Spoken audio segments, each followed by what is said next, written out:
세럼 2 강좌 어느덧 5번째 시간이 되었는데요. 자, 오늘은 그래뉼라 센스에 대한 얘기를 한번 해보도록 하겠습니다. 이 그레인이라는 건 뭐냐면요, 소리를 굉장히 작게 자른 단위라고 생각하시면 됩니다. 우리가 그레인 할 때 생각나는 건 아무래도 단어상 곡물, 곡식, 나달 이런 뜻으로 해석이 될 수가 있는데, 마찬가지로 소리를 아주 작은 알갱이 단위로 자른 것을 그래뉼라라고 말합니다. 소리를 작게 자른다는 것은 마치 빵을 작게 자르는 거랑 굉장히 유사한 과정과 비슷합니다. 그래서 작게 잘라서 이거를 뭐 나름대로 재배열을 해서 뭐 어떻게 덩어리로 먹거나 한 게 되겠죠.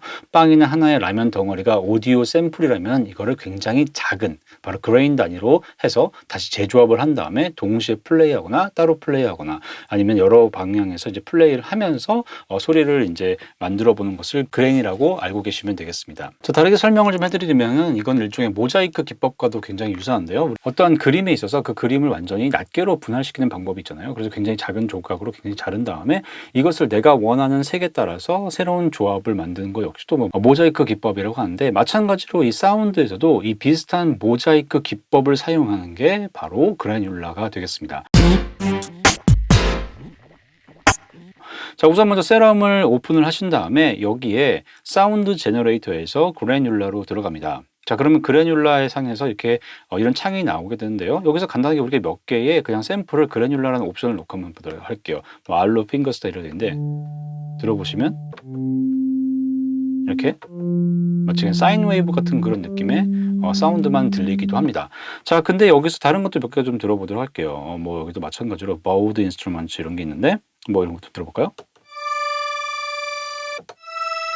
네, 비브라토 걸리는 사운드를 계속 작은 나달의 단계로 이렇게 나눠서 차차차차 차핑하는 그런 사운드가 되겠는데요. 그럼 이거를 이제 우리는 어떻게 쓰냐면은 얘를 매뉴얼로 놓고 한번 쓰도록 하겠습니다. 이 매뉴얼로 쓰는 이유는 내가 쓰고 싶은 그레인의 위치를 찾기 위한 거거든요. 이렇게 놓고 그러면 여기에 따라서 이제 그레인을 시작할 수 있는 이 샘플의 위치, 다시 말해 포지션이 되겠죠.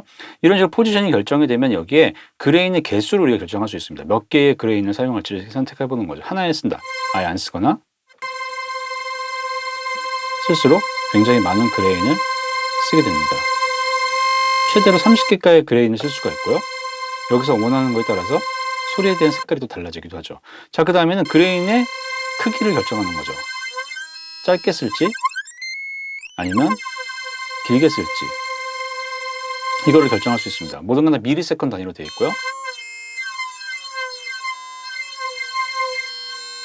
피치를 쓸 만큼의, 작동할 만큼의 사이즈가 적당할 수 있겠죠. 물론 이런 거를 이용해 가지고 또 SFX 정도 사운드도 가능합니다. 이렇게 그러니까 신스 리드 같은 느낌이 나긴 하는데요.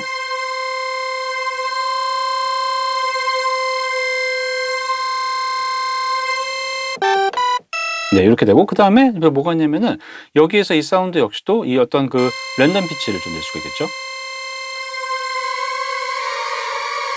이렇게 하니까 굉장히 카오스적인 효과를 낼 수가 있겠죠. 이렇게 SF적인 효과도 가능하고, 그 다음에 랜덤, 길이를 랜덤하게 어느 정도 쓸지, 길게 쓸지 작게 쓸지를 결정할 수 있는 부분도 있습니다. 자, 그 다음에 뭐가 있냐면 랜덤 디렉션, 이거를 양방향으로 쓸지 어디 쓸지를 이제 우리가 결정할 수 있는 부분이 생기죠. 방향에 랜덤적인 수치가 발생하게 되고요. 그 다음에는 여기서 이런 식으로 하게 되면 마치 그 신스 패드 같은 소리가 나오게 됩니다. 그럼 여기서 뭘 해볼 수 있냐면요. 우선은 패드적인 효과를 내기 위해서 보통 그래뉼라를 많이 쓰는데, 그럼 여기에 대한 어택 타임을 조금 제가 밀어보도록 할게요. 한 50ms 정도로 밀어보도록 하고요. 자, 그 다음에 릴리스 타임은 한 제가 1초 정도 이렇게 해보도록 하겠습니다. 대략 한 뭐 800에서 1초 정도, 1.2초 정도 이렇게 쭉 길게 한번 해볼게요. 자, 1초 정도 이렇게 해보면은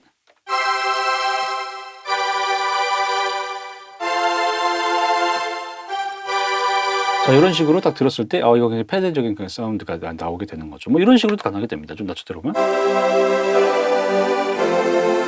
이런 텍스처적인 사운드도 가능하게 되죠. 그럼 여기서 이제 뭘 해볼 수 있냐면은 이 세럼 2만 해도 굉장히 좋은 기능이 뭐냐, 바로 새로운 LFO. 여기 보면 이제 여러 가지 뭐 케이오스, 뭐 로렌즈라는 게 있고 라슬러라는 게 있죠. 그러면 이런 걸 가지고 한번 써보는 겁니다. 한번 라슬러를 한번 써보도록 할까요? 그럼 여기서 이 패턴을 뭐 여기에 포지션에다가 딱 걸어보는 거죠. 그러면은 이 위치가 계속 바뀌면서 새로운 텍스처가 발생하게 될 겁니다. 보시면 이렇게도 가능하게 되겠죠. 그러면 이거를 여기에만 적용하는 게 아니라 어떤 여기 다양한 랜덤 수치에 대한 것들, 랜덤 랭스 아니면 뭐 랜덤 디렉션, 이것들 한번 해보는 거죠. 이것들 x, y 값인데 한번 또 해보도록 하겠습니다. 그럼 여기에서 뭐 랜덤 디렉션 한번 해보도록 할게요. 해보면 굉장히 재미있는 그런 효과가 나오게 됩니다. 자, 그 다음에 또 뭘 해보냐면 여기도 마찬가지로 유니즌 개수를 또 올려보는 거죠. 그러면 유니즌 개수를 올려보면은 유니즌을 올리고 여기서 디튠을 좀 모은 다음에 유니즌을 5개 정도로 놓고 이렇게 또 들어보면은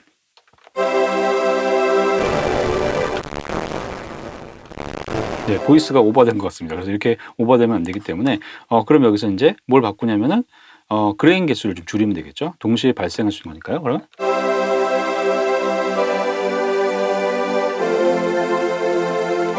자, 요 아래 요 수치를 잘 봐야 됩니다. 요게 1024를 넘어가면 안 되겠죠. 그래서 요 수치에 맞게 어떤 사운드적인 부분을 계속 발생하게 되는 겁니다. 대충 이게 어느 정도의 지금 CPU를 먹는지를 좀 보면은 그레인 같은 경우는 굉장히 많은 수치를 먹게 되죠. 제가 쓰고 있는 게 지금 뭐 M3 프로인데도 이 M3 프로의 그 CPU 하나를 다 먹을 정도의 굉장히 많은 그런 그 CPU를 차지하게 됩니다. 이 정도 되기 때문에 나름대로 좀 더 이렇게 나만의 개성 있는 그런 그래듈러 신스 사운드를 써볼 수 있는 거죠. 자, 정리를 해보면 간단합니다. 그래듈러 센스라는 거는 이 오디오 파형을 나달 단위, 굉장히 작은 단위로 잘게 쪼개서 이거를 재배열을 하거나 아니면 이거를 동시에 플레이, 아니면 이거를 길이를 바꿔서 여러 개 플레이를 해서 일종의 패드 사운드나 SFX 사운드 만들기에 가장 적절한 게 바로 이 그래듈러 센스가 되겠습니다. 그래서 여러분들만의 개성 있는 어떤 그런 오디오 샘플, 어떤 것든지 상관없습니다. 여러분들 목소리가 될 수도 있고, 여러분들이 좋아하는 가수의 어떤 노래의 일부분이 될 수도 있고요. 아니면 이제 여러분들이 좋아하는 어떤 사운드, 이런 것들이 될 수가 있습니다. 어떤 것든지 여러분의 그 사운드만 있으면 그 사운드를 가지고 나만의 사운드 신스 패드, 그리고 나만의 어떤 SFX 사운드를 만들 수 있는 게 바로 그래듈러라 생각을 하시면서 한번 이런 것들을 만들어 보시면 이 그래듈러 신스에 대한 이해도 쉽고, 그리고 이걸 통해서 여러분들이 원하는 다양한 소리도 만들 수 있을 거라 생각이 듭니다. 감사합니다.